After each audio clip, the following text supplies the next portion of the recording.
4টি করে বছর কেটে যায়, বিশ্বজুড়ে ফুটবল দলগুলো বদলে যায়, নতুন তারকাদের জন্ম হয়, কিন্তু মেক্সিকোর এই গোলকিপার তিনি যেন হারিয়ে যান কোনো এক গভীর অন্ধকার গুহায়। সবাই তাকে যখন ভুলে যেতে শুরু করে, ঠিক তখনই বেজে ওঠে বিশ্বকাপের সাইরেন। কে এই গিয়ের্মো ওচোয়া, আর কেনই বা থাকেন আড়ালে?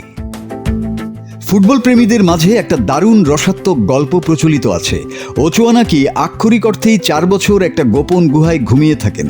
ক্লাব ফুটবলে তার ফর্ম যেমনই হোক, কিংবা তিনি দলে থাকুন আর নাই থাকুন, যেই মুহূর্তে ফুটবলের সবচেয়ে বড় মঞ্চের পর্দা ওঠে, ওচোয়া তার গুহা থেকে বেরিয়ে আসেন আর গোলপোস্টের সামনে দাঁড়িয়ে হয়ে যান এক অপরাজেয় দেয়াল। সোশ্যাল মিডিয়ায় তাকে নিয়ে ট্রলের বন্যা বয়ে যায়। ভক্তরা বলেন, গুহা থেকে বের হয়েই ওচোয়া তার গ্লাভসে জাদুকরি মন্ত্র ফুঁকে দেন। 2014 সালে ব্রাজিলের বিপক্ষে সেই অবিশ্বাস্য সেভ, কিংবা 2018-তে জার্মানিকে স্তব্ধ করে দেয়া, প্রতিবারই তার পারফরমেন্স দেখে মনে হয়েছে এই মানুষটি সাধারণ কোনো ফুটবলার নন, তিনি বিশ্বকাপের জন্য বিশেষভাবে তৈরি হওয়া এক অতিমানব। কিন্তু গল্পটা কি শুধুই মজার? একদমই নয়। ফুটবল বিশ্বকাপের মঞ্চে কিছু খেলোয়াড় আছেন যাদের নাম শুনলেই চোখের সামনে ভেসে ওঠে অসাধারণ সব মুহূর্ত। মেক্সিকোর গোলরক্ষক গিলের্মো ওচোয়া ঠিক তেমনই এক চরিত্র।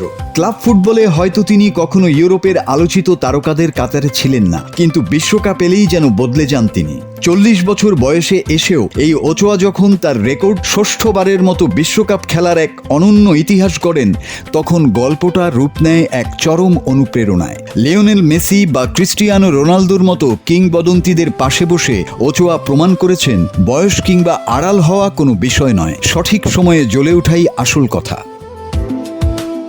গিয়ের্মো ওচোয়া প্রথম বিশ্বকাপ স্কোয়াডে সুযোগ পান 2006 সালের জার্মানি বিশ্বকাপে। তবে সেই টুর্নামেন্টে মূল একাদশে খেলার সুযোগ না পাওয়ায় মাঠে খেলোয়াড় হিসেবে তার আসল অভিষেক ঘটেছিল 2014 সালের ব্রাজিল বিশ্বকাপে। তবে 2026 সালের এই বিশ্বকাপই হতে পারে ওচোয়ার শেষ বিশ্বকাপ। সম্প্রতি তিনি ইঙ্গিত দিয়েছেন, সঠিক সময় এলে ফুটবলকে বিদায় জানাবেন। বছরের পর বছর ধরে খেলাটিকে উপভোগ করার কথা উল্লেখ করে তিনি বলেছেন, শরীর ও মন যখন আর সায় দেবে না, তখন শান্তভাবেই ক্যারিয়ারের ইতি টানতে চান তিনি। মাসুদ হাসান, বাংলা টিভি।